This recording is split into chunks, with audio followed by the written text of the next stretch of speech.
We're not just talking about chart-topping hits or sold-out stadiums. We're exploring something deeper, something quieter, the unique and powerful world Taylor Swift has built. It's a world that seems to defy the usual rules of modern celebrity, one founded not on extravagant displays of wealth, but on genuine human connection. How does one of the most famous people on the planet maintain a sense of intimacy with millions? That's the question we're going to answer today. Let's start with a simple yet profound example: a handwritten letter. In an age of DMs and fleeting digital comments, imagine receiving a personal handwritten note from your favorite artist. For many Swifties, this isn't a fantasy. Taylor has a long history of sending handwritten letters, personalized gifts, and even showing up at fans' weddings or bridal showers. This isn't a marketing gimmick managed by a team. It's a core part of who she is. She remembers their stories, references their online posts, and speaks to them like an old friend. These acts create a bond that transcends the typical artist-fan relationship. It's not about the monetary value of the gift, but the time, thought, and genuine care invested. It sends a clear message: I see you, I hear you, you matter to me. This foundation of personal acknowledgement is the bedrock of her entire empire. Now, let's contrast this with the usual celebrity playbook. We're accustomed to seeing fame expressed through hyper-luxury, private jets, exotic vacations, and closets filled with designer brands. While Taylor certainly enjoys the fruits of her success, her public image isn't built around it. Instead, she curates a lifestyle that feels relatable and aspirational in a much more emotional sense. Think about her social media. It's often filled with pictures of her cats, baking sessions, or cozy nights in with friends. She's not just selling a product. She's sharing a feeling. The feeling of comfort, of friendship, of finding joy in the simple things. This approach is incredibly strategic.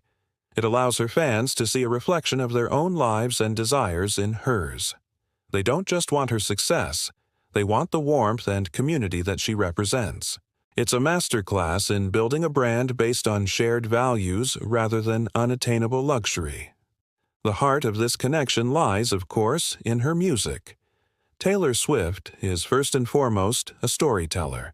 Her songwriting is famously diaristic, turning her personal experiences, heartbreak, joy, insecurity, triumph, into universal anthems.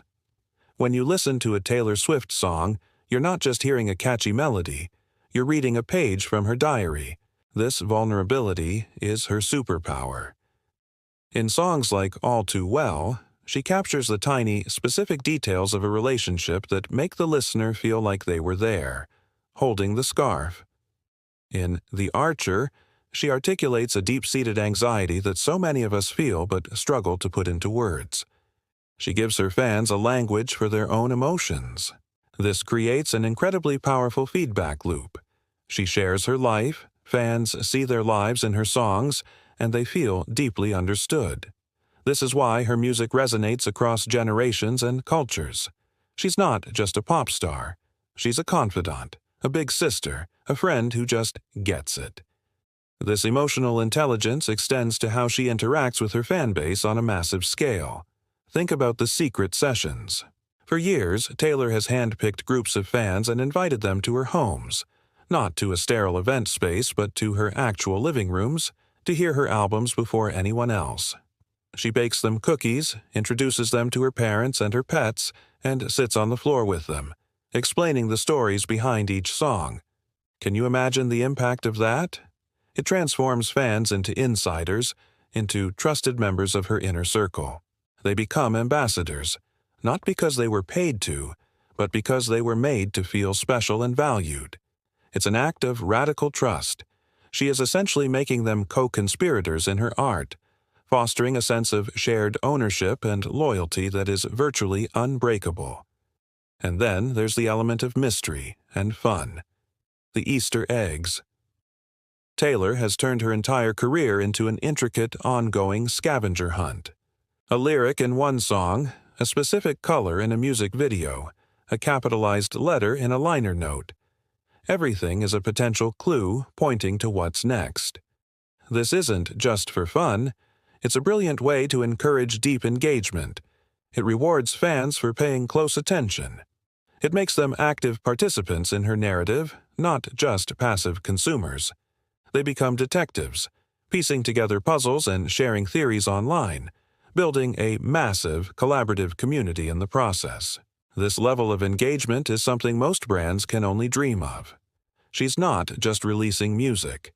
She's launching entire eras, each with its own aesthetic, lore, and set of mysteries to solve. It keeps her audience constantly hooked, excited, and invested in her journey. This deep connection also allows her to navigate the treacherous waters of the music industry with unparalleled support. When her original masters were sold, she didn't just issue a press release. She shared her hurt and frustration directly with her fans, framing it as a story of artistic integrity and ownership. And what was the result? When she began re-releasing her albums as Taylor's version, her fans rallied behind her in a historic way. They made a conscious choice to stream and purchase the new versions, effectively rendering the old ones obsolete. This wasn't just about music. It was a collective movement. It was millions of people standing up for an artist they felt a personal connection to. This level of loyalty, mobilized on such a grand scale, is a direct result of the years she spent investing in that quiet, personal power. So, what can we learn from the quiet power of Taylor Swift's world? It's a powerful reminder that in our hyper-connected, often superficial world, genuine human connection is still the most valuable currency. She has shown that you can build a global empire not by shouting the loudest or flashing the most wealth, but by whispering directly to the hearts of your audience. Her success isn't just about catchy hooks or brilliant marketing. It's about making people feel seen, understood, and part of something bigger than themselves. It's about balancing global fame with the simple, timeless power of a handwritten letter, a shared story, and a sense of belonging. She has created a world where millions of people feel like they have a personal friend in one of the biggest stars on the planet, and in the end, that quiet, emotional connection is the most powerful force of all. Thank you so much for watching. What are your thoughts on Taylor's unique approach to her career and fandom? Let me know in the comments below. I love reading your perspectives. And if you enjoyed this video, please consider giving it a thumbs up and subscribing to the channel for more deep dives into the figures shaping our culture. We'll see you in the next one.